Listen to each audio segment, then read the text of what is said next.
Our next chapter, chapter 4, is Paris by night. And hopefully, the two boys will be okay. I knew I was in trouble before I even opened my eyes. For a start, I was sitting up.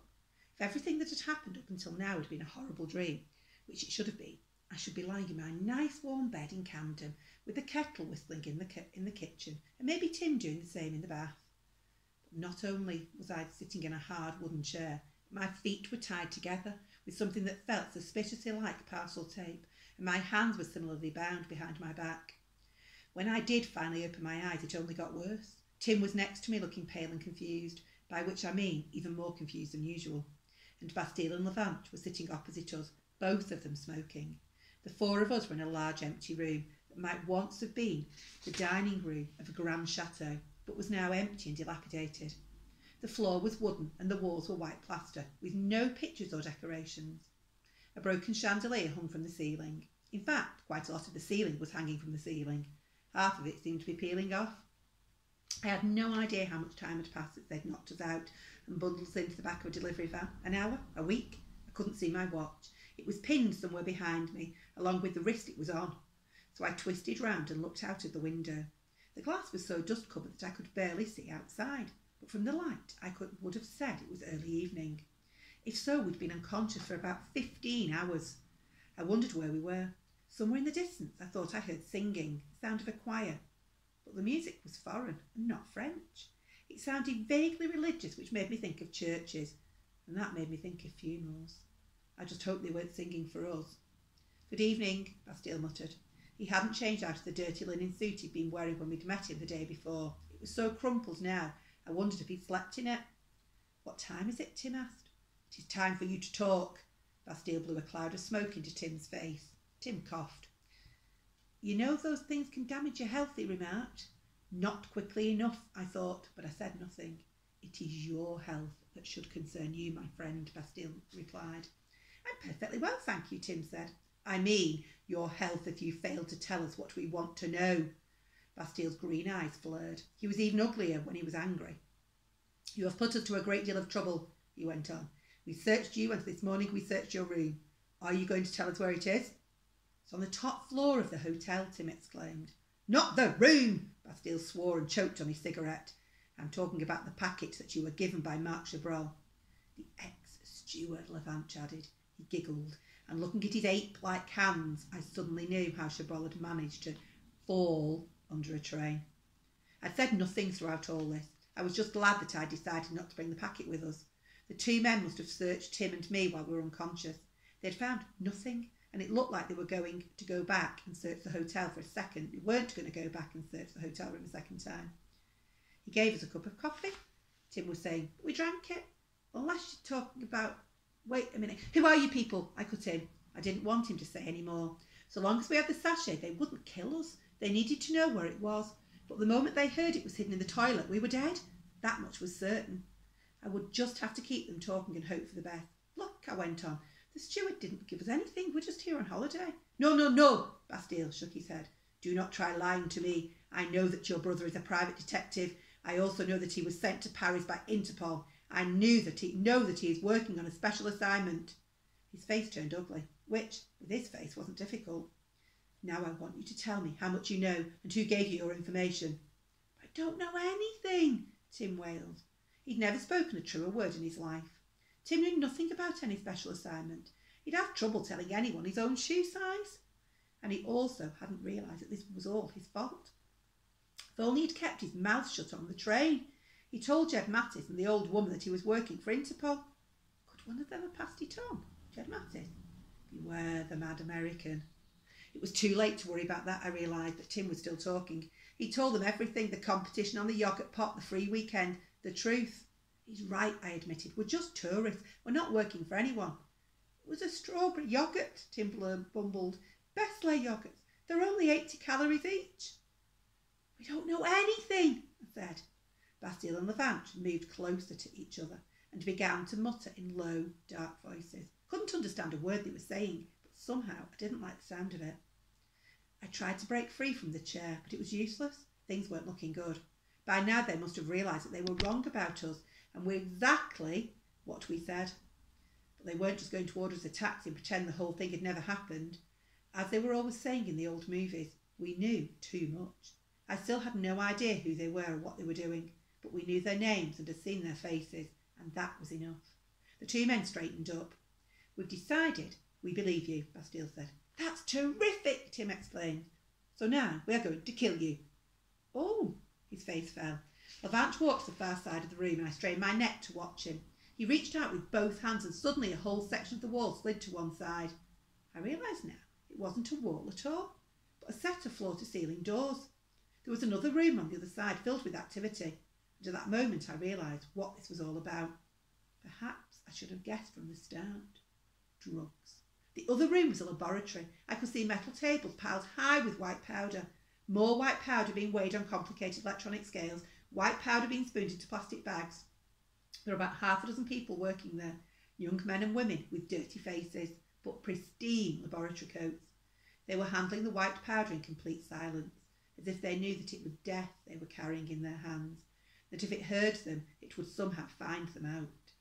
Levant lumbered into the room, vanishing from sight. When he reappeared, he was holding something which he handed to Bastille. Right then, I was more scared than I'd ever been in my whole life. And you know me, I don't scare that easily. But suddenly I remembered that I was 13 years old, and I hadn't started shaving yet, and that my mother, who'd been shaving for years, was thousands of miles away. I was so scared I almost wanted to cry. Bastille was holding a bottle of pills. He approached him first. These are super strength, he said. I think 5 of them will be enough. No, thank you, Tim said. I haven't got a headache. They're not headache pills, Tim, I said. Bastille grabbed hold of Tim and forced his mouth open. He had counted 5 pills into the palm of his hand, and I watched, powerless, as he forced them down Tim's throat. Then he turned and began to walk towards me. They don't taste very nice, I heard Tim say, but then I'd gone crazy, rocking back and forth, yelling, kicking with my feet, trying to tear apart the parcel tape around my wrists. It was useless. I felt Levant grab hold of my shoulders while at the same time Bastille took hold of my chin. I didn't know what was worse, feeling his bony fingers against my face or knowing there was nothing I could do as he forced my mouth open. His right hand came up and the next moment there were 4 or 5 pills on my tongue. They had an evil taste. I drew a breath, meaning to spit them out, but his hand was already over my mouth, almost suffocating me. I screamed silently and felt the pills trickle down the back of my throat. I almost felt them drop into the pit of my stomach. Then Bastille pulled his hand clear and my head sank forward. I said nothing. I thought I was dead. I thought he'd killed me. Things happened very quickly after that. It seemed to me that the lights in the room had brightened and that someone had turned up the heating. My eyes were hurting and then the walls began to revolve. Slowly at first, like the start of a ride at a fun fair. But there was nothing fun about this. Drugs and poison, and I was sure I'd just been given a lethal overdose. I was sweating. I tried to speak, but my tongue refused to move. Anyway, my mouth was too dry. I heard the parcel tape being ripped off, and I felt my hands come free. Levant was standing behind me. I tried to look at him, but my head lolled uselessly. He pulled me off the chair and carried me outside. Bastille followed with Tim. There was a white van waiting for us in an enclosed courtyard. We could have been anywhere. I looked back at the house we had just left. It was a grey building 3 stories high. Most of its paint had flaked off and there were scorch marks, as if it had been involved in a fire. About half the windows were shattered, others had been bricked up. The place looked derelict. I guessed it was supposed to. I was bundled into the van and the next moment the engine started up, roaring at me like a mechanical beast. I almost expected it to come bursting through the floor, to gobble me up. The noise hammered at my ears and I groaned. Tim was thrown next to me. The door slammed. My stomach heaved. We were off. There was a small window set in the door and I managed to stagger over to it and pull myself onto my knees to look out. But it was hard to see anything. The world was spinning faster now, tilting from side to side. I'd just made out a series of letters in red neon, but it seemed to take me forever to work out the 3 words they formed. The French confection. The van turned a corner and I lost my balance. Before I fell, I caught a glimpse of a blue star and a flag, or perhaps on the side of a building. Then the sound of the van's engine rose up again and swallowed me. The floor hit me in the face, or maybe it was me who'd hit the floor. I no longer knew the difference. The journey took an hour, a month, a year. I had no idea how long. What was the stuff they'd given me? Whatever it was taking over, killing me. I could feel it happening an inch at a time. The van stopped. Hands that no longer belonged to bodies pulled us out. Then the pavement slapped me in the face. There was another scream from the engine and suddenly I knew that we were alone. Tim, I gasped the word, but Tim was no longer there. He had turned into some horrible animal with 16 eyes, tentacles and I forced myself to concentrate, knowing that it was a drug that was doing it to me. The image dissolved, and there he was again, my brother. Nick! He staggered to his feet, all three of them. Things weren't back to normal yet. The sky changed from red to blue to yellow to green. I stood up as well. Must get help, I said. Tim groaned. We were back in the centre of Paris. It was late at night, and Paris had never looked like this before. There was the same, but the water had gone, replaced by red wine that glowed darkly in the moonlight. It was twisting its way underneath the bridges. But now I looked more closely. I saw that had changed too. They had become huge sticks of French bread. There was a sudden buzzing. A boat had suddenly sprouted huge blue wings and legs. It leapt out of the water onto one of the bridges, tearing a great chunk out with a hideous, hairy mouth before spiralling away into the night. The ground underneath my feet had gone soft, and I realised I was sinking into it. With a cry, I lifted one foot and saw the tar had melted and was dripping off my trainer, except the tar was yellow, not black. It's cheese, I shouted, and it was. The entire street had turned into cheese, soft, ripe French cheese. I gasped for air, choking on the smell. At the same time, the cheese pulled me into it. Another few seconds and I would be sucked underneath the surface. Nick! Tim called out. And then the cheese was gone, as he pointed with an arm that was now a mile long. There was a snail coming down the boulevard. No, not one snail, but 1,000 of them, each one the size of a house, slithering along behind the traffic, leaving a grey, slimy trail behind them. At one corner the traffic lights had gone red, and all the snails were squeaking at each other, a fantastic traffic jam of snails. At the same time, I heard what sounded like a gigantic burp, and a frog, the size of a bus, bounded across my vision, leaping over a building. But the frog was missing its legs. It was supporting itself on giant crutches. The world twisted, heaved, broke up, and then reformed with all the pieces in a different position. A jigsaw in the hands of a destructive child. Suddenly we were surrounded by grinning stone figures, jabbering and staring at us with empty stone eyes. I recognised them. The gargoyles from Notre Dame. There must have been 100 of them. One of them was sitting on Tim's shoulder like a grey chimpanzee, but Tim didn't seem to have noticed it. Light, car lights everywhere. A horn sounded. I stepped into the road, but it didn't matter because the cars were the size of matchboxes. They were all Citroens, every one of them, and they were being followed by cyclists. The Tour de France had come early that year. All the cyclists were smoking cigarettes. Tim was clutching a street lamp. Now he was wearing a striped jersey and a beret, and there was a string of onions hanging from his side. I opened my mouth.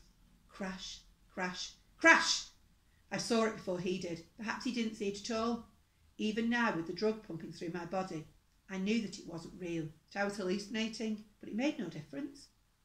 As far as I was concerned, everything I saw was real, and if it was real, it could kill me. It could step on me. It could crush me. The Eiffel Tower. On our first day in Paris, we'd crossed the city to visit it. Now the Eiffel Tower was coming to visit us. There it was, walking across Paris, swinging one iron foot, then the other, moving like some sort of giant four-legged crab. One of its feet came down in a pancake stall. Wood shattered. Pancakes flew in all directions. Somebody screamed. The cheese was getting softer. I was sinking into a boulevard of brie, a dual carriageway of camembert. Squirming yellow slipped around my waist, rose over my shoulder and twisted round my neck. I didn't even try to fight. I'd had enough. I waited for it to pull me under. I thought I was going to die, and if I waited another minute I might well have. But just then I heard what I thought was an owl hooting in my ear. At the same time I found myself staring at a face I knew, a dark-haired man in a grey-coloured suit. I became aware of a blue flashing light which either looked to be a dragon or a police car. I looked up and saw something driving out of the moon, flying through the sky towards me. An ambulance. Don't go to sleep, a voice commanded. Don't go to sleep, don't go to sleep. But it was too late.